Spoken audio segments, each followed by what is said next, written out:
آج میں آپ کو ایک عمومی بات بتانے والی ہوں، یعنی ایک الگ حدیث سنانے والی ہوں، جس میں 15 شعبان بھی ہے، جسے لوگ شب برات بھی کہتے ہیں، لیلۃ القدر کی رات بھی ہے، عید کی رات بھی ہے، جمعے کی رات بھی ہے، اور بڑی عید کی رات یعنی قربانی کی رات کا بھی ذکر ہے۔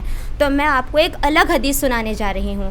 تو آیت اتری من جاء بالحسنۃ فلہ عشر امثالھا۔ اس آیت میں اللہ تعالیٰ نے میرے پیارے حبیب صلی اللہ علیہ وسلم سے کہا کہ میرے محبوب اپنی امت سے یہ جا کر کہہ دیں کہ اگر آپ کی امت ایک نیکی کرے گی تو میں انہیں بدلے میں 10 دوں گا۔ کتنی؟ ایک کے بدلے 10 دوں گا۔ تو یہ ہے انٹرنیشنل لا۔ آدم علیہ السلام سے عیسیٰ علیہ السلام اور میرے نبی تک ایک ہی قانون ہے۔ تو سنا آپ نے، ایک کے بدلے 10 مل رہی ہیں۔ تو اللہ تعالیٰ فرما رہا ہے کہ میرے محبوب ٹھیک ہے آپ کی امت کی ایک نیکی پر 10۔ تو میرے محبوب نے یہ نہیں کہا کہ ہاں ٹھیک ہے، بلکہ آپ صلی اللہ علیہ وسلم نے فرمایا کہ یا رب زد امتی، کہ یا اللہ تھوڑا ہے زیادہ فرما۔ تو اللہ تعالیٰ نے کہا کہ چلو ٹھیک ہے، من ذا الذی یخرج اللہ قرضا حسنا، کہ کون ہے جو مجھے قرضہ دے اور میں اسے کئی گنا کر کے واپس کروں؟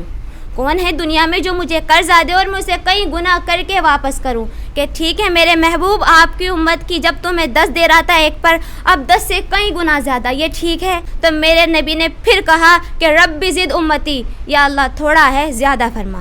تو اللہ تعالیٰ نے کہا کہ چلیے میرے محبوب، مثل الذین ينفقون اموالهم فی سبیل اللہ کمثل حبۃ سبع سنابل فی کل سنبلۃ مئۃ حبۃ واللہ یضاعف لمن یشاء واللہ واسع علیم، کہ میرے محبوب آپ کی امت کی ایک پر 700۔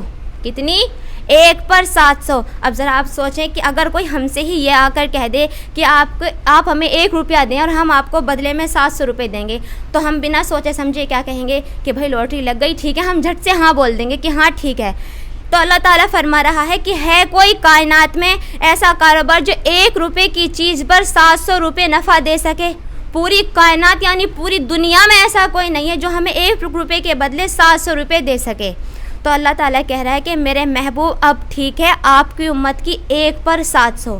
تو میں قربان جاؤں اپنے حبیب پر کہ رحمت للعالمین نے پھر کہا کہ یا اللہ تھوڑا ہے ذرا اور زیادہ فرما۔ کیا کہا؟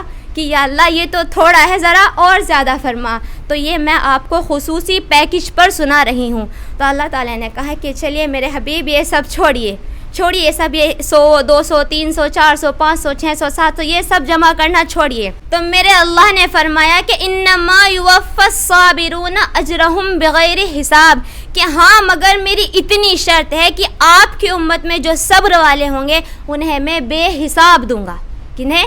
جو آپ کی امت میں صبر والے ہوں گے انہیں میں بے حساب دوں گا، یعنی کھلا چیک، جتنا لکھنا چاہیں لکھ دیں، 700 لکھیں، 700 کروڑ لکھیں یا 700 خرب لکھیں، اللہ تعالیٰ کہہ رہا ہے کہ کھلا چیک ہے، جتنا چاہیں لکھنا چاہیں، جتنا چاہیں آپ کا من کرے اتنا لکھ دیں۔ تو یہ اس امت کا معاملہ ہے اللہ کے ساتھ اور اللہ کا معاملہ ہے اس امت کے ساتھ۔ تو اس خصوصی پیکج میں 15 شعبان کی رات ہے، لیلۃ القدر کی رات ہے، عید کی رات ہے، اور عید الاضحیٰ یعنی قربانی کی رات ہے، اور جمعے کی رات ہے۔ تو یہ وہ ساری راتیں ہیں جو پچھلی امت کو اللہ تعالیٰ نے نہیں عطا فرمائی، ان کے لیے ساری راتیں ایک جیسی تھی۔ تو بنی اسرائیل کے زمانے کے 4 لوگوں کا اللہ تعالیٰ نے ذکر کیا کہ انہوں نے 80 سال جہاد کیا۔ کتنے سال؟ 80 سال جہاد کیا۔ تو ایک صحابہ نے عرض کیا کہ یا رسول اللہ 80 سال تو ہماری عمر بھی نہیں ہوگی، اس سے پہلے ہی ہم چلے جائیں گے۔ اب انہوں نے بھی صحیح سوال کیا کہ 80 سال اب عمر کس کی ہو رہی ہے، 80 سال سے پہلے ہی جا رہے ہیں۔ تو اللہ تعالیٰ نے کہا کہ اچھا میرے محبوب، انا انزلناہ فی لیلۃ القدر، لیلۃ القدر خیر من الف شہر، کہ ہم نے آپ کو ایک رات دے دی، آپ کی امت اس میں جاگ لے، مجھے یاد کر لے تو 1000 مہینے سے بہتر۔ کتنا بہتر؟ 1000 مہینے سے بہتر، یعنی ہر ایک کی بندگی کے مطابق بہتر۔ تو اسی میں سے لیلۃ مصری 15 شعبان ہے۔ اس رات کی صبح کو میرے نبی روزہ رکھتے تھے، اور اس روزے کی فضیلت کچھ یوں بتائی کہ اس شعبان سے پچھلے شعبان تک ہونے والے تمام گناہوں کی معافی فرما دیتا ہے، یعنی ایک روزہ پورے سال کے گناہ معاف کروا دیتا ہے۔ اور دوسرا 15 شعبان میں، جو کہ آپ سب کو پتہ ہے، یہ قرآن میں بھی آتا ہے اور حدیث میں بھی آتا ہے، لکھا ہوا ہے قرآن میں بھی کہ اللہ تعالیٰ کے یہاں سب کچھ موجود ہے، اس کے یہاں کسی بھی چیز کی کمی نہیں ہے۔ لیکن جس طرح گورنمنٹ ہر سال بجٹ پیش کرتی ہے کہ کیا ہوگا، چیزوں کے ریٹ بتاتی ہے اور باقی ساری چیزوں کا اعلان ہوتا ہے، اسی طرح طرح اس رات میرا اللہ پورے سال کا اعلان فرما دیتا ہے، فرشتے اسے پورا سنا دیتے ہیں کہ کب کیا ہوگا، کہاں امن ہے، کہاں جنگ ہے، کہاں بارش ہوگی، کہاں نہیں ہوگی، کہاں بیماری ہے، کہاں صحت ہے، اور کون کیسا وقت گزارے گا، کون مرے گا اور کب مرے گا۔ اور ایسے بہت سارے لوگ ہیں جن کا نام اعلان کر دیا جاتا ہے کہ یہ اس سال مر جائیں گے، ان کا نام زندہ لوگوں میں سے کٹ کر مردوں کی صف میں لکھ دیا جاتا ہے، ان کے نام پر نشان لگ جاتا ہے اوپر کہ یہ مردوں کی صف میں ہے، یہ اس سال مر جائے گا۔ اور وہ انسان نیچے غداریاں کر رہا ہوتا ہے، چوری کر رہا ہوتا ہے، اللہ تعالیٰ کی نافرمانیاں کرتا ہے، ڈاکہ ڈال رہا ہوتا ہے، تو فرشتے اسے دیکھ کر مسکرا رہے ہوتے ہیں کہ یہ کیسا بے وقوف آدمی ہے، اوپر اس کے نام پر نشان لگ گیا ہے کہ یہ مردوں کی صف میں ہے اور یہ یہاں بے ایمانی کر رہا ہے۔ تو اللہ کی اس خصوصی پیکج میں جمعے کی رات بھی ہے کہ یہ باقی راتوں سے افضل ہے، اور عید الفطر کی رات بھی ہے، اس رات میں اللہ تعالیٰ کی معافی کے اعلان ہوتے ہیں، اور لیلۃ القدر کی رات بھی ہے، اس رات بھی اللہ تعالیٰ بخشش کے اعلان فرماتا ہے، بڑی عید کی رات بھی ہے یعنی عید الاضحیٰ کی رات بھی ہے، اس میں بھی اللہ تعالیٰ کی معافی کے اعلان ہوتے ہیں، اور 15 شعبان کی رات بھی ہے۔ تو اللہ کے نبی صلی اللہ علیہ وسلم فرماتے ہیں کہ یہ 15 شعبان کی رات، جسے ہمارے یہاں لوگ شب برات بھی کہتے ہیں، اس رات اللہ تعالیٰ اپنے بندوں پر نظر ڈالتا ہے۔ اور بنو قلب یہ ایک قبیلہ تھا جن کے پاس جانور بہت زیادہ تھے، جانوروں میں بھیڑیں بہت زیادہ تھی، تو اللہ کے نبی صلی اللہ علیہ وسلم نے مثالاً کے طور پر اپنی امت کو یہ بتایا کہ اس رات اللہ تعالیٰ بنو قلب کے بھیڑوں کے بال کے برابر اپنے بندوں کی بخشش فرما دیتا ہے۔ اب آپ ذرا سوچئے کہ اگر ہم ایک ہی بھیڑ کے بال گننے بیٹھ جائیں تو مہینہ لگ جائے گا، اور ان کے پاس لاکھوں بھیڑ اور ہر ایک بھیڑ کے جسم پر کروڑوں بال۔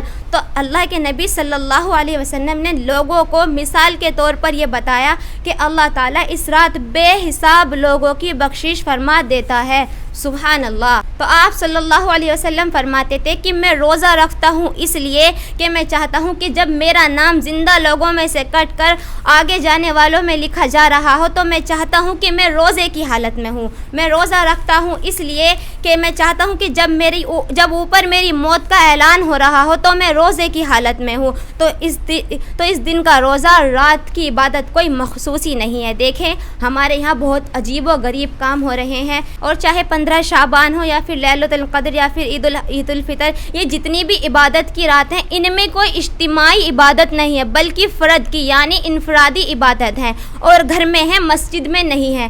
اپنے گھر میں عبادت کرو، گھروں کو مسجد بنائیں۔ تو آپ یہ سوچ رہے ہیں کہ کہیں میں پاگل تو نہیں ہو گئی جو آپ کو ایسا بول رہی ہوں کہ مسجد میں عبادت نہیں ہے بلکہ گھروں میں ہے؟ تو میں آپ کو بتا دوں کہ ہمارے نبی صلی اللہ علیہ وسلم نے کبھی بھی سنت مسجد میں نہیں پڑھی، وہ سنت گھر سے پڑھ کے آتے تھے۔ ہاں آپ نے 2 نفل اشراق مسجد میں ادا کی، لیکن اس کے علاوہ وہ سنت گھر سے پڑھ کے آتے تھے اور نوافل گھر جا کے پڑھتے تھے۔ تو ان راتوں میں کوئی اجتماعی عبادت نہیں ہے بلکہ انفرادی عبادت ہے، اور نہ ہی یہ ہے کہ آؤ بھائی تسبیح پڑھتے ہیں اکٹھا ہو کر، یا پھر تراتل تسبیح پڑھتے ہیں کہ آؤ بھائی اکٹھا بیٹھ کر اللہ کا ذکر کرتے ہیں۔ نہیں، اکیلے عبادت کریں، اور سب سے بہترین عبادت ہے توبہ کرنا اور دعا کرنا، یہ سب سے بہترین بندگی ہے، کیونکہ اس رات اللہ تعالیٰ اپنے بندوں پر نظر ڈالتا ہے اور تمام اہل ایمان کی بخشش فرما دیتا ہے۔ تو اس رات کی برکتوں میں، رحمتوں میں توبہ کریں۔ اگر آپ نے شرک بھی کیا ہے، ہزاروں سال کا شرک ہے، تو یوں معاف، چٹکیوں میں معاف، 1 سیکنڈ میں معاف، اور اگر آپ توبہ نہیں کرتے تو آپ بھی جانتے ہیں کہ انجام خطرناک ہے۔